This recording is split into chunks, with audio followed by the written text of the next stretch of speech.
Hello hi and welcome back to the video series lecture. इस video में हम बात करेंगे सब कॉन्ट्रैक्ट कॉस्ट। हम फॉर्मेट अभी भी कंटिन्यू कर रहे हैं और फॉर्मेट में जितने भी एलिमेंट्स है, जितने भी पर्टिकुलर्स है, उसी के बारे में बात कर रहे हैं ताकि ये जो फॉर्मेट है कॉन्ट्रैक्ट कॉस्टिंग का, आपको उसका लॉजिक समझे और उसके जो प्रिंसिपल्स यूज़ किए गए हैं वो आपको समझ में आए। सारे प्रिंसिपल्स बहुत ईजी है, but as my duty I am explaining you in a little detail. ठीक है। So the contractor is not able to carry out all tasks related to the contract on his own. In such a case, he can give subcontract to other person. For example, अगर मैं कोई pickup and drop का काम करता हूँ, auto rickshaw चलाता हूँ, for example अगर मेरे से वो काम नहीं हो रहा है तो मैं किसी और ऑटो वालों को बोलूँगा या फिर कोई मेरे दूसरा कोई ऑटो वाला फ्रेंड रहेगा, उसे मैं बता दूंगा कि भाई मेरा एक पिकअप और ड्रॉप है, क्या आप कर सकते हो। मैंने कॉन्ट्रैक्ट लिया है लेकिन मैं फिर से उसे कॉन्ट्रैक्ट दे रहा हूँ, that is sub contract. Any amount incurred for the sub contract shall be debited as it's an expenses. Apply the principle debit all expenses and losses. So ये डेबिट एक्सपेंस हो गया हमारे लिए, प्रिंसिपल अप्लाई होंगे debit all expenses and losses. Cost of extra work done, जब extra काम करते हैं तो कॉन्ट्रैक्टर जो है वो एक्स्ट्रा वर्क के हिसाब से हमारे जो स्पेसिफिकेशन है, इंस्ट्रक्शंस जो हम देते हैं कॉन्ट्रैक्टी की तरफ से, वो एक्सपेंसेस जो भी होते हैं वो डेबिट होते हैं। Same debit all expenses and losses, ये रूल अप्लाई होता है। Later on contractor can recover this amount from the contractee. Contractor जो है पहले अपने जेब से खर्चा करेगा और उसके बाद कॉन्ट्रैक्टी से वो रिकवर करेगा। Site expenses, any expenses incurred on the site shall also be debited. There may be too many expenses under this head. Apply the principle debit all expenses and losses. जो भी साइट के expenditures हो रहे हैं वो सारे expenditure debit होंगे और रूल होगा, प्रिंसिपल होगा debit all expenses and losses. Seventh, direct expenses, any expenses direct nature shell be debited. जो भी डायरेक्ट एक्सपेंडिचर्स हैं वो डेबिट होंगे। प्रिंसिपल्स जो अप्लाई होगा वो debit all expenses and losses. Any outstanding amount shall be added and any prepaid amount shall be credited. अगर expenditure आपने आउटस्टैंडिंग है, आपका आपको पे करना है, तो वो आप डेबिट सॉरी ऐड करोगे उसमें, एंड प्रीपेड होगा तो वो क्रेडिट होगा। ठीक है। And prepaid amount shall be credited. Outstanding को ऐड करना है और प्रीपेड होगा तो वो क्रेडिट साइड में इफेक्ट दिखाना है, क्रेडिट करना है यानी डिडक्ट करना है सिंपली। इनडायरेक्ट एक्सपेंडिचर्स को जो भी इनडायरेक्ट एक्सपेंडिचर है वो डेबिट होगा, debit all expenses and losses. यहाँ पे आउटस्टैंडिंग अमाउंट ऐड होगा और प्रीपेड अमाउंट क्रेडिट होगा, same like direct expenses. Indirect expenditures का भी इफेक्ट, ट्रांजैक्शनल इफेक्ट सेम रहेगा। Profit and loss account, profit on sale of materials plant. The above incomes are abnormal in nature. जो भी plant या फिर material sale करते हो, that becomes an abnormal in nature. वो नॉर्मली हम लोग नहीं करते, हमारा काम कॉन्ट्रैक्ट लेने का है। सो इन दिस सिनेरियो ये एबनॉर्मल नेचर है। Further, while preparing the contract account, one must keep in mind the principles of normality. Also, so all abnormal income shall be excluded. Contract account debit all these incomes and general. So, अगर आप profit and loss account consider कर रहे हो तो contract account को debit करना है और प्रॉफिट एंड लॉस अकाउंट को क्रेडिट करना है। कॉन्ट्रैक्ट अगर एस्केलेट होता है यानी डिक्रीज होता है कॉन्ट्रैक्ट प्राइस में, so sometime the contract is subject to the escalation और de escalation. If due to the applicability of the escalation de escalation clause there is decrease in the contract price, then such amount shall be debited to the contract account. वो amount जो है वो debit होगा contract account में और कॉन्ट्रैक्टी account जो है वो क्रेडिट होगा। To profit and loss account, if contract is completed and profit is there, in case of the completion of the contract, we write down the contract price on the credit side of the contract. So यहाँ पे journal entry क्या होगा, contractee account debit to contract account. ठीक है। Profit and loss जहाँ पे contract is completed and profit हुआ है वहाँ पे नोट दिया है, we do not record the work certified और work not certified on the credit side in the year of completion. तो in the year of completion में हम वो क्रेडिट साइड नहीं लिखते, वो ध्यान में रखना है, अदरवाइज आप वो ईयर ऑफ कंप्लीशन भी लिख दोगे। To notional profit carried down if work certified is more than 25% of the contract price but less than 90% of the contract price. Profit and loss account part of the notional profit if the contract is not completed. Work in progress transfer to reserves only when contract is not completed. Work in progress in case contract is incomplete. So work certified and work not certified. तो यहाँ पे क्या है, देखिए question में बोला है notional profit carried out करेंगे अगर सर्टिफाइड काम 25% से ज़्यादा है और जो कॉन्ट्रैक्ट प्राइस है वो less than 90% of the contract price है, ठीक है, वहाँ पे वो नोशनल प्रॉफिट कैरी डाउन होगा। प्रॉफिट एंड लॉस अकाउंट में जाएगा जब पार्ट ऑफ नोशनल प्रॉफिट जो है वो कॉन्ट्रैक्ट इज नॉट कंप्लीटेड। अगर वो नोशनल प्रॉफिट है लेकिन कॉन्ट्रैक्ट जो है इनकम्प्लीट है तो प्रॉफिट एंड लॉस अकाउंट में जाएगा part of notional profit. Work in progress कब दिखाएंगे, जब ट्रांसफर टू रिजर्व करेंगे, जब कॉन्ट्रैक्ट कंप्लीट नहीं है तभी। एंड एक और वर्क इन प्रोग्रेस दिखाएंगे इन केस कॉन्ट्रैक्ट इज इनकम्प्लीट, यहाँ पे जब कॉन्ट्रैक्ट इज नॉट कंप्लीटेड है ना, डब्ल्यू आई पी में है, और एक और चीज़ वो रिजर्व्स में ट्रांसफर करेंगे, ठीक है। In case contract is incomplete तो work certified as work uncertified हमें दो चीज़ दिखाने हैं। So in case the contract is incomplete तो क्या इफेक्ट आएगा, first of all write down the amount of the work certified and work not certified under the heading work in progress, ठीक है। फॉर्मेट में हमें दिया है कहाँ पे कैसे, on the credit side of the contract as given in the format, ठीक है। सो फर्स्ट ऑफ ऑल हमें क्या करना है, work in progress credit side में लिखना है कॉन्ट्रैक्ट के, और उसके नीचे work certified and not certified लिखना है। If debit side is more than the credit side then loss will be there, अगर डेबिट साइड ज़्यादा है क्रेडिट साइड से तो लॉस है, and such loss shall be credited to the contract account, और ऐसा जो भी लॉस होगा वो क्रेडिट करेंगे हम कॉन्ट्रैक्ट अकाउंट में। So profit and loss account debit to contract account, ये जर्नल एंट्री आएगा। If credit side is more than the debit side, then profit is there, but this total profit cannot be assumed actual profit, ठीक है। जब credit side ज़्यादा है और debit side कम है then profit है, लेकिन टोटल प्रॉफिट जो है एज्यूम नहीं कर सकते because contract is incomplete, contract जो है इनकम्प्लीट है, such profit is called notional profit, ठीक है। तो ऐसे प्रॉफिट्स को हम क्या बोलेंगे, नोशनल प्रॉफिट बोलेंगे। And then bifurcate in two parts, ये नोशनल प्रॉफिट भी कितने में बाइफरकेट होगा, दो पार्ट में डिवाइड होगा। One part is transfer to the profit and loss account, ठीक है। जो भी प्रॉफिट एंड लॉस अकाउंट का अमाउंट है वो सर्टन रूल्स से हम देखेंगे कि ये नोशनल प्रॉफिट जो है कैसे डिवाइड होगा, क्या इनके एंट्रीज आएंगे, वो आगे हम फर्दर जो फॉर्मेट्स है उसमें डिस्कस करेंगे, आने वाले वीडियोस में डिस्कस करेंगे। The remaining is transfer to the work in progress account also called reserves, तो दो जगह जाएंगे, एक तो प्रॉफिट एंड लॉस अकाउंट में जाएगा वो, और दूसरा वर्क इन प्रोग्रेस और रिजर्व्स अकाउंट में। Why to take only a part of the notional profit to the profit and loss account? क्यों सिर्फ उसका पार्ट ही हमें लेना है, because principles of the conservatism or principles of the prudence, the true profit can be calculated at the completion of the contract. So true value जो है उसका complete होने के बाद ही पता चलेगा। So दो principles है, principles of conservatism और principles of prudence। ये जो principles है उनके हिसाब से ये दो डिवीजन में डिवाइड होगा, और उसका जो एक्चुअल वैल्यू है हमें बाद में पता चलेगा, इसलिए हम नोशनल प्रॉफिट लेते हैं। And if you calculate the profit only at the completion of the contract then for a company engaged in business of taking contracts, profits will be very high in the year in which too many contracts are being completed, and profits may be very low or sometimes nil in the year in which a few contracts are being completed or no contracts are being completed. So notional profit इसलिए लेना है क्योंकि अगर आप finally calculate करोगे तो आपके एक एक ऐसा ईयर होगा जहाँ पे हर प्रोजेक्ट जो है कंप्लीट हो रहा है, प्रॉफिट बहुत ज़्यादा होगा, और कुछ ऐसे होंगे जहाँ पे 10 में से 2 कॉन्ट्रैक्ट कंप्लीट हो रहे हैं और 10 डब्ल्यूआईपी में है, तो वहाँ पे कॉन्ट्रैक्ट कम या फिर नील होगा। सो thus the calculation of the profit only at the time of completion of the contract puts the uneven burden। अगर at the end of the profit and loss calculate करोगे और बोलोगे कि uneven है, सॉरी प्रॉफिट जो है uneven होगा because project completion के बाद जब कैलकुलेट करते हो दैट मीन्स वो फुल एंड फाइनल सेटलमेंट है, और हर साल आपका फुल एंड फाइनल सेटलमेंट होगा ऐसा ज़रूरी नहीं।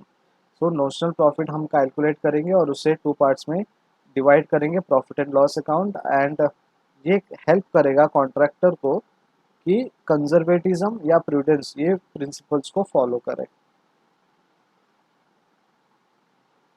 Contractee account by the amount of contract price on the completion of contract. In case of the completion of the contract, we record the contract price on the credit side of the contract account and journal entries. So contractee account जब हम देखते हैं by the amount of contract price on the completion of contract completion में, तो ये जो complete होता है contract account या फिर contract, तो contract price जो है वो credit side में जाएगा और उनका journal entry जो है ऐसा आएगा contractee account debit to contract account. एक और नोट दिया है, we do not record the work certified और work not certified in the year of completion on the credit side. Year of completion में जब कॉन्ट्रैक्ट खत्म हो रहा है तो हम क्रेडिट साइड में उसका कितना सर्टिफाइड हुआ है वो नहीं लिखते। Then profit and loss account, if there is loss on contract either before completion और after completion. In case of the completion of the contract, if the credit side is more than the debit side, then profit will be there on the contract and the journal entry would be, ठीक है। So in case of completion of the contract, contract पूरा complete हो रहा है तो journal entry क्या होगा, यहाँ पे credit side जो है वो more than debit side होगा because profit दिखेगा। So contract account debit to profit and loss account में हम credit करेंगे। इन case the contract is incomplete, अब कॉन्ट्रैक्ट इनकम्प्लीट है, फाइनेंशियल ईयर एंड हो रहा है, तो first of all write down the amount of work certified and work not certified under the heading work in progress on the credit side of the contract account as given in the format. If debit side is more than the credit side, then loss will be there and such loss shall be credited to the contract account. Right? So same entry है profit and loss account debit to contract account. Contract escalation, अब increase हो रहा है contract price में, so sometimes the contract is subject to the escalation de-escalation. If due to the applicability of the escalation de-escalation clause there is increase in the contract price, then such amount shall be credited to the contract account. The journal entry would be, अब यहाँ पे क्या हो रहा है, कुछ rules के applications के हिसाब से इंक्रीज हो रहा है कॉन्ट्रैक्ट प्राइस में, तो उनका एंट्री क्या होगा, contractee account debit to contract account. ठीक है, तो ये जर्नल एंट्रीज हमें याद रखने हैं, उनके लॉजिक्स हमें याद रखने हैं। Then profit and loss account, if contract is completed and loss is there, profit हो रहा है, ठीक है, सॉरी कॉन्ट्रैक्ट कंप्लीट है लेकिन लॉस हो रहा है। सो फर्स्ट ऑफ ऑल हम क्या करेंगे, amount of the work certified work not certified हम लिखेंगे under the heading work in progress, credit side में कॉन्ट्रैक्ट अकाउंट में। यहाँ पे डेबिट साइड ज़्यादा होगा then credit side, then loss will be there and such loss shall be credited to the contract account. Contract account को अब हम credit करेंगे। Notional profit. So notional profit is calculated only when the contract is incomplete. ठीक है, notional profit कब लिखेंगे, जब contract incomplete है तब। So further the valuation of the work certified shall be less than 1/4 of the contract price. So valuation जो है work certified का less than 1/4 होगा contract price के। Also when value of work certified is equal to more than 90% of the contract price or estimated cost given in the question, or in the question it is given that contract is near completion. अगर contract जो है वो work certified होता है equal to और more than 90% या फिर near completion में होता है तभी हम नोशनल प्रॉफिट लेते हैं। Calculate the notional profit and then estimate profit shall be calculated and the appropriate amount of estimated profit shall be transferred to the profit and loss account using any one formula given below. ठीक है, तो ये formula हम अलग से बाद में पढ़ेंगे क्या है वो देखेंगे। So first of all write down the amount of the work certified and work not certified under the heading work in progress and on the credit side of the contract account. तो ये जो write down करते हैं amount वो work certified work not certified work in progress में लिखेंगे credit side में। If credit side is more than debit side then profit is there but the profit can not be assumed actual because the contract is incomplete. जैसे हमने notional का introduction किया था तभी भी यही चीज़ बोली। so, उस बैलेंस को हम क्या कहते हैं, नोशनल प्रॉफिट, और ये दो पार्ट में बाइफरकेट होगा, एक ट्रांसफ़र होगा प्रॉफिट एंड लॉस अकाउंट में और एक दूसरा ट्रांसफ़र होगा वर्क इन प्रोग्रेस में। ठीक है, अब हमने इनके सारे रीजंस देख लिए कि क्यों होता है क्या होता है, और ये भी देखा कि अगर कॉन्ट्रैक्ट कंप्लीट होने के बाद अगर हम प्रॉफिट एंड लॉस निकालते हैं तो वो अनइवन होगा, बिकॉज किसी साल ज़्यादा प्रॉफिट होगा, किसी का साल कम होगा। और दो प्रिंसिपल्स हमने बात की थी, कंजर्वेटिज्म एंड प्रूडेंस, ये प्रिंसिपल्स फॉलो करना ज़रूरी है। सो नोट करना है, always calculate the notional profit as a balancing figure and brought down it and then bifurcate. तो हमेशा वो बैलेंसिंग फिगर के तौर पे लिखिए और उसे ब्रॉट डाउन कीजिए, ठीक है, और देन उसको बाइफरकेट कीजिए।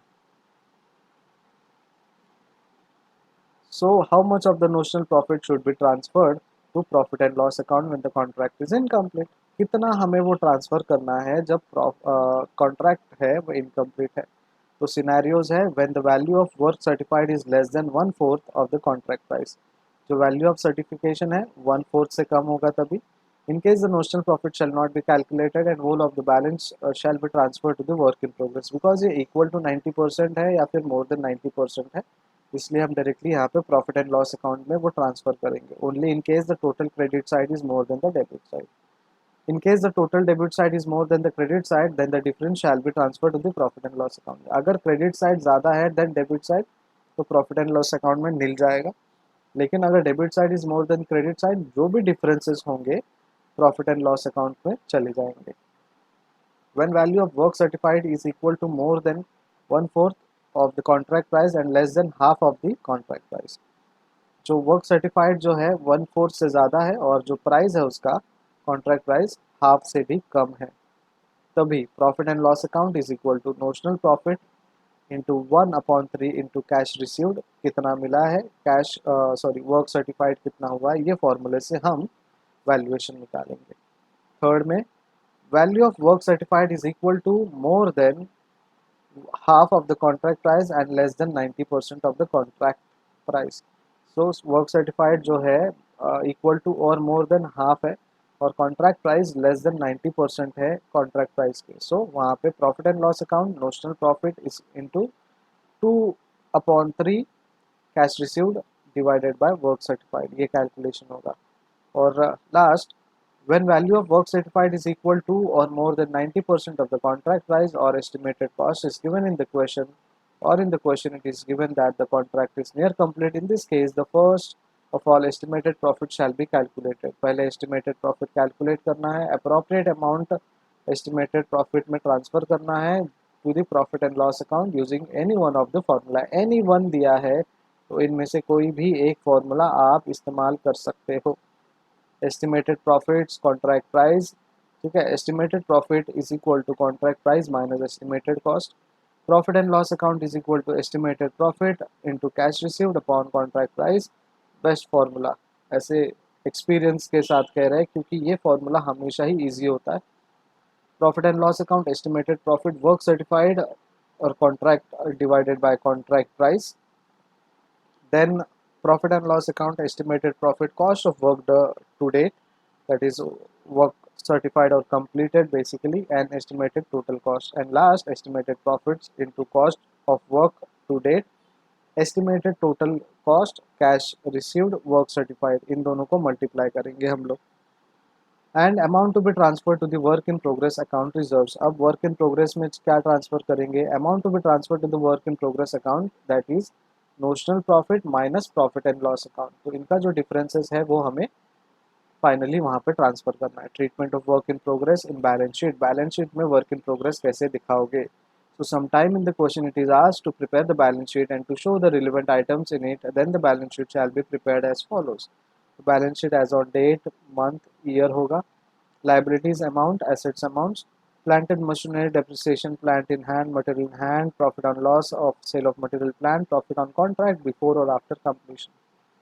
अब हमारा मेन क्वेश्चन ये है कि ये ट्रीटमेंट कैसे होगा वर्क इन प्रोग्रेस का। सो वर्क इन प्रोग्रेस यहाँ पे लिखेंगे, उसके नीचे लिखेंगे वर्क सर्टिफाइड एंड देन लिखेंगे वर्क अनसर्टिफाइड और not certified.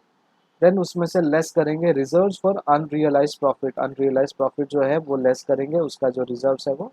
Then less cash received from contractee, contractee से जो कैश आएगा वो हमें यहाँ लिखना है एंड फाइनली एक अमाउंट हमें आएगा। उसके बाद loss on sale of materials, loss on the contract before और आफ्टर कंप्लीशन।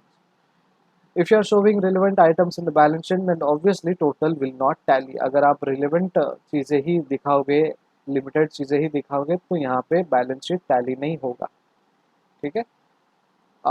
अभी तक के लिए इस फॉर्मेट में इतना ही डिस्कस करेंगे। अगले वीडियो में फॉर्मेट को कंटिन्यू करेंगे और इलस्ट्रेशन देखने की कोशिश करेंगे जल्द ही। ठीक है, thank you so much.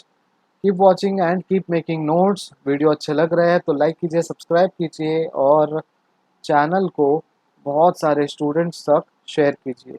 Bye bye, take care.